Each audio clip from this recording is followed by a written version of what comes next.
period. And like there's a quote that was said, I don't know who said it, but it was a great quote. This guy said, going into combat, going into war, out of the 100 men that go into war, 10 shouldn't even fucking be there. 80 of them are just targets. 10 do most of, or 9 do most of the fighting. 1 is a warrior. And it's a true quote to life.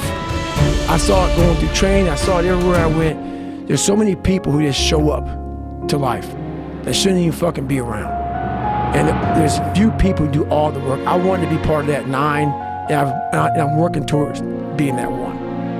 And that's just how I live my life. You created. And I started opening different doors that I didn't think were even there, that I didn't think even existed. And the more doors I opened up, the more I started realizing that my potential is damn near endless. And it changed my whole mindset. So I went from David Goggins and I created Goggins. And that journey is a priceless journey that is hard for me to even explain to people because it sounds so quick and easy. Like I lost this weight and I went through 3 hell weeks, I went to Ranger School, went to Delta Force selection, whatever it is. It was brutal. It's a brutal journey every fucking day. And everybody goes, well, are you happy? If anybody knows my life story, and I'll try to give you just a snippet of it, where I'm at today is in front of Joe Rogan telling you my life. To get through where I became, to get through where I'm at now, there's nothing but pride I have for myself that I can't really show people. Because I have this face that they see like, are you happy? What's wrong with you? I'm driven, I'm obsessed. And that's what you see. That's it. Sometimes life can really hijack your fucking mind. Someone once owned my brain. I never owned it. Everybody had it. It was my dad's fault. It was the kids that called me nigger fault. My mom wasn't home fault. My soon-to-be stepdad's fault. The little kid that got ran over by the bus fault. My life was, everybody had a piece of my fucking brain. Yep. And through this journey of suffering,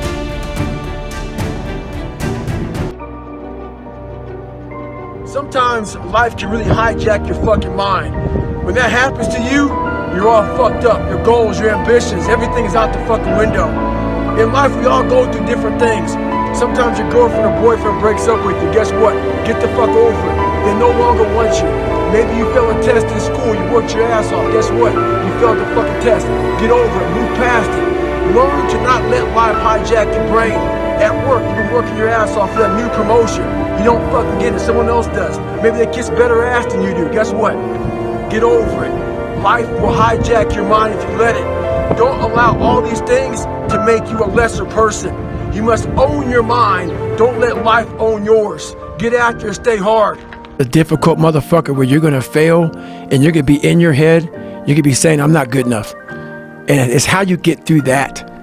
It's how you get through that on a daily basis when that thing is saying, man, I'm 43, I've done so much.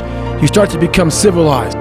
The refrigerator gets full. You start making money and you start, I'm not getting cold anymore, I'm retired. At 40, people shouldn't be playing basketball or football or being in, you start to believe this shit. And it becomes in your fucking mind like, there's people who are retiring, you know, at 40-something years old or 30-something years old. At 43, I'm still putting 100-mile weeks, still doing thousands of pull-ups, thousands of push-ups. Because my father, you know, some of the kids that bullied me, my learning disabilities, all these things I went through in life, stuttering, you know, has so many different issues, failing and failing and failing, I had to overcome them. Or they would have overcame me. Yeah, those scars are real. Those scars are proof that, you know, your past is real. So they're never gonna go away. I own them, but I'm proud of my childhood. I'm proud because without all of these lessons in life, and everybody says this bullshit, I mean it. I mean it, because I was able to look at my childhood and how I grew up as the ultimate training ground for my life. There has to be some people on this planet Earth who have my mentality.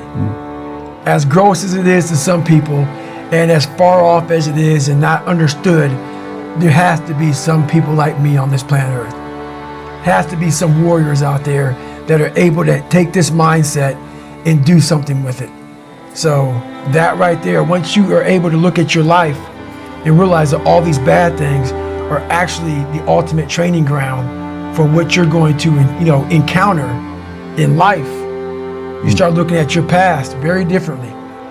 I was angry once I was able to uncover the rug and look at all these different shells that I collected over the years and say, wow, that fucked me up. And that one fucked me up even worse than that one. And shit, that one was real bad. And because what happens is when you start to collect all these shells, and these shells are bad things of your life, and you put them in your nice treasure chest and you hide them, you know, because it reminds you of where you're at, but you don't want to visit them all the time. When I started visiting these shells, I was like, my God, man, this was it was a tough way to go. But now looking back on it, man, I don't have any more shells. So now you have to learn to, now what's your passion? Yeah. So now my passion is still trying to find out what is left, what is more. Is it, can I be driven without the anger? And I can be. I've only dissected 44 years of my life. While I'm still living, I'm still in my live autopsy. So, you know, right now, until I'm dead, I'm still examining human potential. How far can the mind go? How far can we go as human beings? So that's, you know, I call myself the Stephen Hawkins of the mind. You know, he was obsessed with everything he ever dove into. You know, the guy couldn't walk or anything, you know, so he was like, the mind, that's one thing he didn't want to lose. And I became obsessed with it because it's the one thing that controlled me. So I became obsessed with this, what is this fucking thing up here that just has me on a tightrope and just walks me into all these horrible decisions I make and makes me feel so pathetic and weak and insignificant and dumb and stupid and everything. I gotta get control of this thing. But it's amazing that once you get control of that thing, how far you can go. I'm big into visualization and also self-talk. But also like, where do I want to be in life? Where do I see myself? And then I start making these plans on how I'm gonna get there. And I don't deviate from that plan. We all have two people. We all have two people. And I'm not saying you're crazy. We have the easy voice, which is that 20% telling yourself that I'm easy at 90% of my full potential, maybe 100% at that 20%. That's that voice that we all love. That's that very comfortable voice that's that mommy holding you saying it's going to be okay. Doesn't care how good you are, just loves you. Just loves you no matter how messed up you are in life. That's where you want to be at. So that's that one voice. This other voice that we walk very far away from is a voice saying, hey man, you ain't doing shit. So we try to get this voice out of our head completely. And we live over here in this lane. So what you have to do first is turn up this voice over here. The voice saying things to you that aren't nice. That it's in our head saying, you know what, man? Dude, you're not doing shit. You're not amounting. I mean, and it's not putting yourself down. People take this the wrong way in this new society. I'm not saying to put yourself down. I'm saying listen to the truth. And the truth isn't in the 20%. The truth is in this other part of your brain saying, look, man, you're wasting a bunch of percentage here. We have 80 more percent that we're not tapping into because in this other 80% is suffering, pain, failure, self-doubt, darkness, and then a whole bunch of light. But to get to this light, you gotta go through all of this shit. So a lot of us know that. We know I can get over here, but over here, man, this is much better because I gotta go through this journey that is not fun. This from 20 to 100%, this shit in between is not fun. So we decide to live over here. So everybody goes, how do you do that? You know exactly how to do that. You know exactly, it's not a magic trick. There's nothing I talk about in that book that's a magic trick. It's all back down to a very primitive mindset of we just have to do. It's like breathing. Breathing becomes normal. Like we don't even know that we're doing it. That's how you have to live your life. When that alarm clock goes off at 4 or 5 in the morning, your mind says no. You just say, it's just what we do. It's what we do now. Because to get to where you want to go, the amount of pain involved, I'm not saying physical, I'm not saying you got to break yourself off. The amount of mental pain of how many times you're going to have to do something that you don't want to do to get to where you want to go, is gonna be, there's gonna be more times you do something that you don't want to do than you are gonna want to do it. And that's your new norm. That's your new norm. So then it's like breathing. And then once you do this over and over and over again, it becomes like breathing. I don't want to live this lifestyle, but to get to the other side of this, I have to. So if you really want it, you realize what trying is and what trying is not. This story can change somebody's life. Not to be me, because it ain't about me, and I try to be as real as I can, because we're all fucking suffering in this world, we're all hurting, and I try to take away all titles you want to give me and let you know that I did not come from that shit. That's why I have to be so authentic and so real about my own insecurities, my own faults, just being a fucked up person. I'm not the best at anything. I'm not gifted. I'm just driven. And it's all about trying to share that message with people.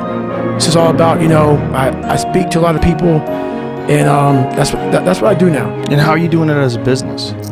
I do some motivational speaking, but you know, right now I'm not really trying to make a lot of fucking money. I'm just trying to build the brand as authentic as possible, because I don't want to build it too fast, because my biggest fear in life is people can read right through a motherfucker that's not real. I do it all the time. Like, a lot of people have these great quotes and they mass produce. I can't mass produce something, man. Right. And they have these great quotes and shit, but are you living that, motherfucker? What you just quoted, and how powerful it may sound, are you getting up every fucking morning? It's not about working out, whatever. Are you really getting the fuck after? Are you just talking to motivate people? Right. And I don't want to be that guy. Or are you talking to pretend that you're exactly. really getting after it? And a lot of people make this big money over here to the side, which I haven't made a lot. And they talk this shit, and they're off this and it's gone. Right. They're not authentic at all, man. It's all this shit. Right. And I read it all, I'm like, man, this guy ain't bullshit. Right. I believe in winning the battle against yourself. People say, why do you say that? Because there's a lot of things you can control. When you wake up and talk about making your bed, make your bed, make sure your house is clean, make sure you get your breakfast, make sure you shower, shave, whatever you're doing, control that. Don't hit the snooze button. All these things are very important. That's been told a lot of times. Why don't you hit the snooze button? Because you wake up already failing. You're already behind the power curve. So what happens when you hit the snooze button? You may not make your bed. You may not do your hair the way you want it. You may not pick the right clothes out in the morning time. And I go back to this real quick. Remember how you had a job interview for a job? We've had several of them in our lives. What did you do the night before that job, weeks before the job interview, when you knew you had it? You prepared you had a bowl out for your oatmeal, your cereal, whatever you had in the morning time. Your coffee cup was out. Your clothes were laid out. You studied, you rehearsed, you were ready. You brought your best self. You were going to war with yourself because you wanted that interviewer to see your best self. You won. You got the job. After a few months in that job, you look around. I got the job. You start to back off. The clothes aren't out. You're not ready. Hit the snooze button. You don't get up on time anymore. You realize that you can still have this job and not be your best self. The interview you is gone.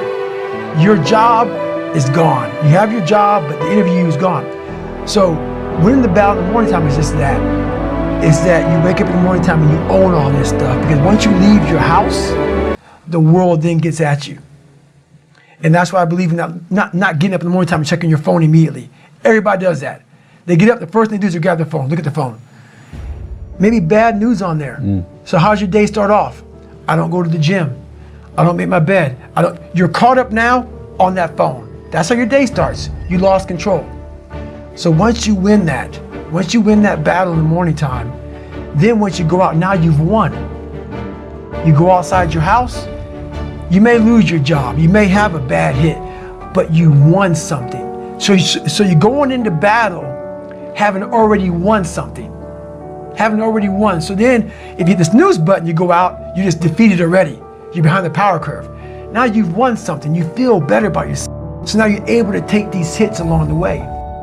So that's the mindset that I think it's important to bring with you every day you go, everywhere you go in life. Do you like suffering, or do you just deal with suffering? Real answer. Real answer? Yeah. I like to get a bunch of men together Okay. Men that are the hardest of the hard. And I want to be with these men. And I want to see them suffer.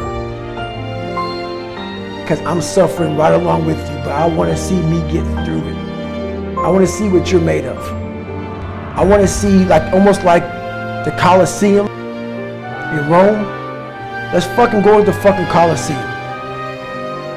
And the only way to see who the baddest motherfucker is to suffer. You can't do it by writing a paper. So let's go, because why? What I found out through my life was I thought of myself as some weak little bitch kid. And what I found out, and the only message I want to get across to people is, once you change one thing, your mindset, you can attack everything. And I find it fascinating. I'm fascinated because I'll be in these moments. I put these guys on some fucking pedestal. Yeah. Which people do with you. They do with me, and they shouldn't. And I was this guy who was a piece of shit looking at this, oh my God, how are you guys this amazing? But once I worked my way up there, I said, my God, man, we can all compete, motherfucker. Let's go.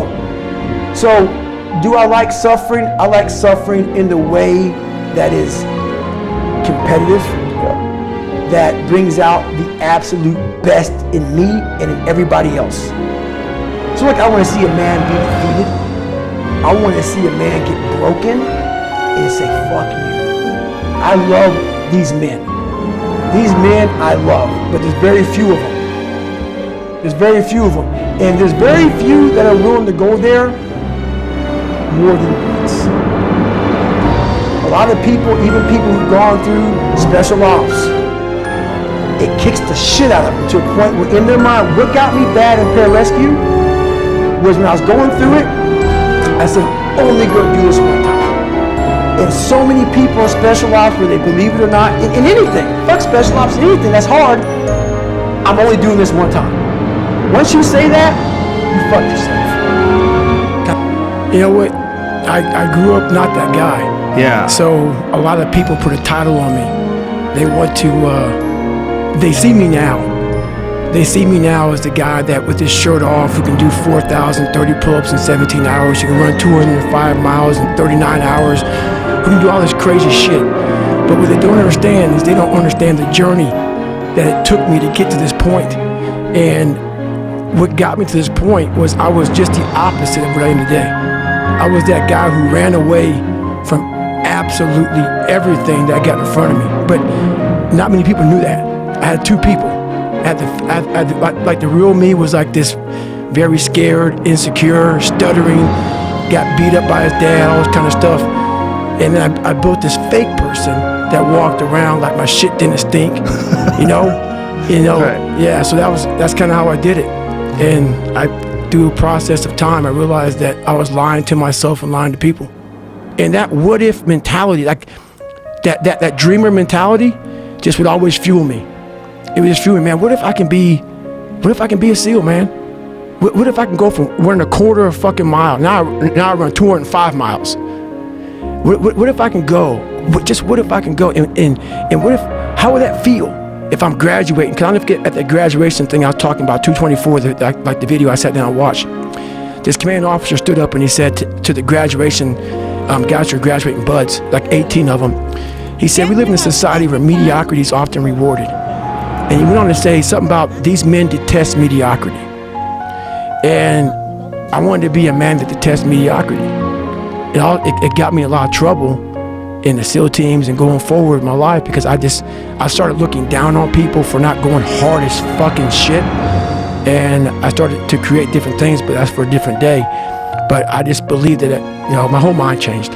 And the craziest thing, I'll tell you a story because it's right now. I'm not sadistic, I'm not crazy. People may think that. They may want to put a title on me after hearing me because it makes them feel better. Because they think, wow, this guy must be some special or just fucked up crazy dude. No, I'm a guy that came from nothing. Anybody's capable of doing shit like this. Anybody. I can slowly, hopefully make people from motivated to driven, because motivation is crap. It's shit. People right now, maybe listen to this shit, they'll be motivated to go run. If it's cold somewhere where they're at, a lot of motherfuckers will shut that door, go back inside. That's motivation. It comes and go as how you feel. If you and your wife are good, if you and your kids are good, if you're good at work, you're motivated. I like a motherfucker whose life is imploded, ain't got shit in life, and says, still gotta fucking get after it today, man. That's what it's about. So that's when you move from motivation to driven to obsessed. And I want people to realize once you get to this portion over here, the driven obsessed part, you're unstoppable. I think we're all an underdog. I think the top CEO on the planet Earth still has that doubt. I don't give a fuck where you're from. Kobe Bryant, Michael Jordan, the best on the planet. We're all underdogs. Whether you're underdog because you put yourself there to be hungry, or you're just a real life underdog. We're all an underdog. And so this is about the mind and people discovering the mind, their own mind. And one thing I know is we all have an equation. We all have an equation. Like, I'll talk about 3.14 is pi. There's different equations to figure out different kind of, mathematical problems. We as human beings are mathematical problems. I cannot give you a book for every fucking body in this world. That's why my book, even though it's one book, is tailored to the individual. It's not like you do these 5 steps, you're good. No, I'm helping you figure out your fucking equation. Because it's different. My equation is different from your equation. What's gonna make you tick? What's gonna make you go the distance? What's gonna make you go to that spot in hell and say, I love this spot. It's okay. That's what this book does. It helps you figure out your 3.14. Helps you figure out your fucking mathematical equation and say, oh, because once you figure out the equation in any math problem, you no longer fail, man. You got it figured out. Self through struggle. That's it. It's the only way to find yourself. You don't find yourself, if you like bench pressing and you bench press all the fucking time, what are you finding out? If you like to swim, that's all you want to do is swim, what are you finding out? Put that, people always, people talk about triple down on your fucking strengths. Right. That's the fucking weakest shit in the world. No, triple down on your fucking weaknesses. Yeah. Find out something about yourself. You already know the good shit. You already know the happy shit. Right. That's why on my Facebook page, like, why don't you talk about good times? You know how to get through that shit, motherfucker. You don't need a fucking, you don't need no one to tell you how to get through. It's happy. Right. That's easy shit. Right. I'm gonna tell you how you can help yourself get through the times that suck. Real life. This is real life. 90% of your life will suck. 10% will be fucking happy. You may be a lucky guy and have a lot of fucking money, have a great ass woman, all this shit. Trust me, one-on-one with that fucking guy, he's missing something. His life still sucks because he hasn't faced something that bothered him his whole fucking life. Something is still eating that motherfucker up. Almost everybody. Everybody. Eating you the fuck up. But maybe you found a good way, how I did growing up, on how to ignore that voice that's saying, you ain't facing some shit. Period, man. I'm not special. I just stopped listening. I listened to that voice. This is why I talk so fucking aggressive. People say, man, do you believe in God? You cuss so much. When I say fuck, it's letting you know what I'm thinking. If I try to make it all pretty and shit, that's not what my life was. It was a violent struggle daily to get where I'm at today. I'm not gonna water it down. I'm not gonna water it down. Shit wasn't fun. It ain't fun today, but I'm happy. Don't you think that your happiness is probably elevated by the amount of pain that you've gone through? 100%. So the amount of suffering that you understand, the amount of pain that you've gone through makes you appreciate the happiness and the beautiful moments with much more intensity. That's what weak people miss about my story. Weak people hear this soft kid, oh my God, he must be miserable. Oh my God, what the hell's wrong with him? You're missing the fucking story. You're not listening to the story, man.